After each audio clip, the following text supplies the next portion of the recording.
Manage keuangan pribadi merupakan sebuah seni dalam hidup, yaitu tentang bagaimana mencukupkan kebutuhan hidup dengan memanfaatkan uang yang ada secara bijaksana. Karenanya, tips mengatur atau manage keuangan pribadi menjadi salah satu hal yang paling banyak dicari. Setiap pribadi memiliki keunikannya masing-masing. Namun pada prinsipnya, mengelola keuangan pribadi adalah merupakan hal penting guna mencukupkan kebutuhan hidup sesuai dengan pola dan kondisi masing-masing pribadi, dan untuk mempersiapkan masa depan. Inti permasalahan finansial terbesar adalah bagaimana cara membuat jumlah pengeluaran supaya sebanding dengan pendapatan yang diterima. Berikut ini beberapa tips manage keuangan pribadi. Tips pertama, mencatat keuangan. Mencatat keuangan merupakan tips penting yang dapat diterapkan. Catatlah pendapatan atau penghasilan Anda yang diterima setiap bulannya. Kemudian tulislah juga pengeluaran setiap bulannya. Mencatat pemasukan dan pengeluaran ini pun menjadi bahan untuk kontrol diri dalam memenuhi kebutuhan hidup. Tanamkan diri untuk tidak khawatir karena hidup itu penuh variasi. Karenanya, tinjaulah dari catatan tadi. Berdasarkan prioritas, mana pengeluaran besar yang tidak penting, sehingga Anda dapat mengurangi porsinya di bagian tersebut, dan alihkan alokasinya ke tabungan atau kebutuhan yang lain. Tips kedua, membuat rencana anggaran. Rencana anggaran dapat meliputi segala pengeluaran yang akan dibutuhkan di setiap bulannya. Maka dari itu, aturlah rencana tersebut sedemikian rupa, sehingga membentuk pola pembagian keuangan dengan rincian yang baik dan wajar. Misalnya, 50% untuk kebutuhan pokok, termasuk di dalamnya untuk cicilan, jika ada, dan untuk sedekah atau membantu orang lain.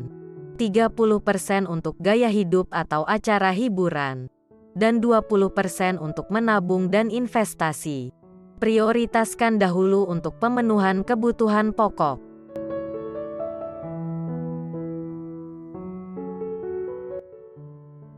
Tips ketiga, mengevaluasi keuangan. Evaluasi keuangan sebaiknya dilakukan pada saat sebelum memasuki bulan berikutnya. Dasar yang digunakan yaitu melihat data jumlah pengeluaran yang disesuaikan dengan rencana anggaran yang telah dibuat di bulan lalu. Apakah jumlah nominal tersebut sudah tepat dengan rencana anggarannya atau belum? Dari sinilah dipahami, sekiranya masih ada pengeluaran yang tidak prioritas atau dalam kategori kurang penting, sehingga masih dirasakan boros. Keputusan dapat berupa mengurangi porsi yang kurang penting.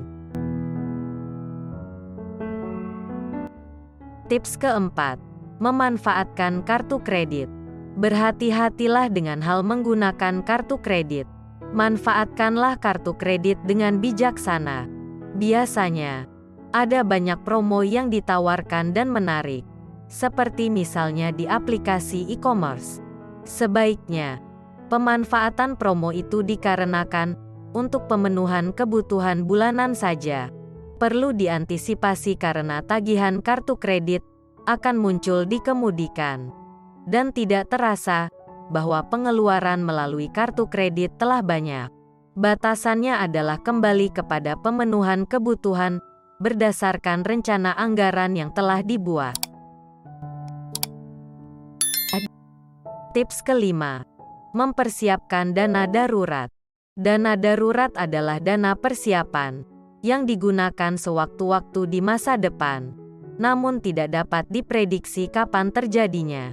Karenanya, sangat perlu dipersiapkan dana darurat sebagai sikap bijak atau antisipasi dalam manage keuangan pribadi. Ada kemungkinan terjadi suatu hal di kemudian, misalnya berupa kebutuhan mendesak dan tiba-tiba yang tidak ada dalam perencanaan anggaran. Dengan menyisihkan alokasi untuk dana darurat, maka diharapkan juga akan terhindar dari kebingungan menghadapi pengeluaran tidak terduga nanti. Tips ke-6. Asuransi dan dana pensiun. Asuransi dapat juga sekaligus merupakan dana pensiun, yaitu dana yang akan diperoleh di kemudian waktu, sebagai salah satu alat melindungi diri di masa depan. Beberapa kemungkinan di masa depan tersebut misalnya, masa sulit ketika sakit, mengalami kejadian buruk, atau usia tua dan tidak dapat bekerja lagi. Sehingga diharapkan asuransi ini akan menutupi semua biaya yang dibutuhkannya. Karena itu, sangat perlu merencanakan asuransi atau dana pensiun. Untuk memilikinya tentu saja harus menyisihkan dana, guna membayar premi dengan nominal tertentu setiap bulannya. Tips ke-7. Mulai berinvestasi.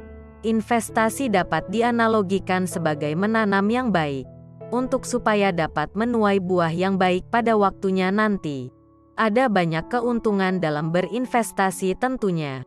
Untuk itu, dalam memanage keuangan pribadi ini, sebaiknya menyisihkan dana investasi. Alokasikan sebagian uang Anda dengan memilih investasi jangka panjang. Dana investasi tersebut harus terus berkembang. Pelajarilah jenis investasi dengan profil resikonya. Pilihlah broker terpercaya yang terdaftar di lembaga keuangan yang berwenang. Baik, setelah Anda menonton video ini, dan jika Anda merasa ini bermanfaat, silakan Anda berikan jempol dan tekan tombol subscribe di bawah. Itu juga akan menyemangati kami untuk bikin video inovatif lainnya. Pastikan untuk melihat video kami yang lain juga. Terima kasih telah menonton.